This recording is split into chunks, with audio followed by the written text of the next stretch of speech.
ONGCनि सेबग्रोनानै कग्रिउइ थगायजाखा खरकसा आमचेनि बरक पाइथागो मानलिया रां पाइथागो मानलिया सेबक बहायनो कक्तमा कासाका राजाखर आगरतलानि डकली गुसपार आमचियो तंनाय अरुण दासनि बोसाजिला सन्जित दास उदिपुरनि पाला तानाव ONGCO सेबक ख्लायनि खरकसा इन्जिनियारनि आसुक थायो सेबक ख्लाय तंगो सन्जित दास बिसिकदगमा सिगांगनो कमलासागर विधानसभा पान्डबपुरनि सेकेरकोट आमचियो तंनाय बिपुल दास बबिनी 2 घन्टानि प्रतापगढ़नि जागानो फालिरिओ सन्जित दासनि थानि फालिरिमानि यागुलो 13,25,000 रांनि फालिरिमानि सन्जित दासनो बिपुल दास कायसा एग्रीमेंटनि बिसिंतै 11,25,000 रां नाहाका बिपुल दास सन्जित दासनि थानि आबुनि यागुलो एग्रीमेंटनि बिसिंतैनो 2 लक्ष रां तै ओलरिनाय हिनै सावै कायसा एग्रीमेंट बहायनो ख्लायलायमानि फियाबा सालकदगमा लाइपायमा यागुलो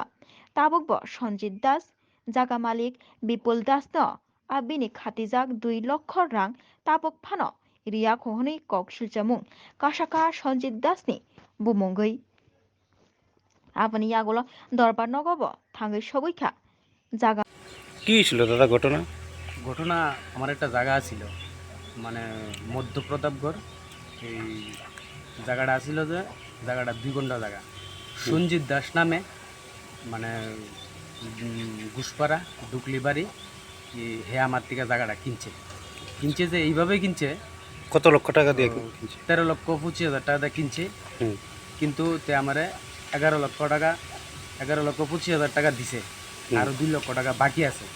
আমার কাছে একটা এগ্রিমেন্টও আছে কিন্তু তারপরও তার কাছে অনেক দিন ধরে কইতাছি টাকাটা দে সঞ্জিত দেখো তুমি তো টাকা লয়ে গেছো মানে আমার কাছে এগ্রিমেন্ট পেপারও আছে এরপর দিয়া এত দামের জায়গা আমি বিক্রি করে লাইছি তে আমার কইছে ONGCতে একটা চাকরি দিব কইয়া তে বাটপারি কইরা আজকে এত বছর ধরে তে আমার ঘুরাইতেছে আজ পর্যন্ত আমার না কোনো চাকরি দিল না কিছু দিল এরপরে তো তারে কইলে দেখো মানে ক্লাবতে আমার ধমকি দে ইয়া করে মানে অনেক কিছু ধরনের ইয়া করে কিন্তু আমি তো আর কিছু করতে পারতাছি না তার লগে আবার ONGC চাকরি করেতে ONGC পালাটানা ইলেকট্রিক প্রজেক্টের মধ্যে তো একজন ইঞ্জিনিয়ার আমি তো ভাবছিলাম তে খুব ভদ্র কিন্তু ONGCতে যে আমার লগে এরকম তোর বাটফারি করছে আরও কি বাটফারিতে করে রাখছে না করে রাখছি আমি কইতারি না ওখানে লেগে আমি সরকারের কাছে আপনি কি মানে এটা নিয়ে আইনের দ্বারস্থ হয়েছেন? ইদানিং আমি কোর্টে গিয়েছি মানে সরকার যাতে আজকে কোন জায়গাতে গিয়েছেন? আজকে কোর্টে গিয়েছি গিয়া তারপরে দিয়া মানে কোর্টের থেকে একটা নোটিশ পাঠাইব আপনি আর এখন বাড়িটা কোন জায়গাতে আছে? ওখানে আমি আছি শেখেরকোট। কোন বিধানসভা কেন্দ্রে এটা? এটা কমলাসাগর বিধানসভা কেন্দ্রে। আপনার নাম? আমার নাম বিপুল দাস। আপনি বিষয়টা নিয়ে এখন কি চাইতেছেন? এখন আমি চাইতেছি আমার যাতে বাকি যে 2 লক্ষ টাকা আছে এই 2 লক্ষ টাকা যাতে আমি পাই।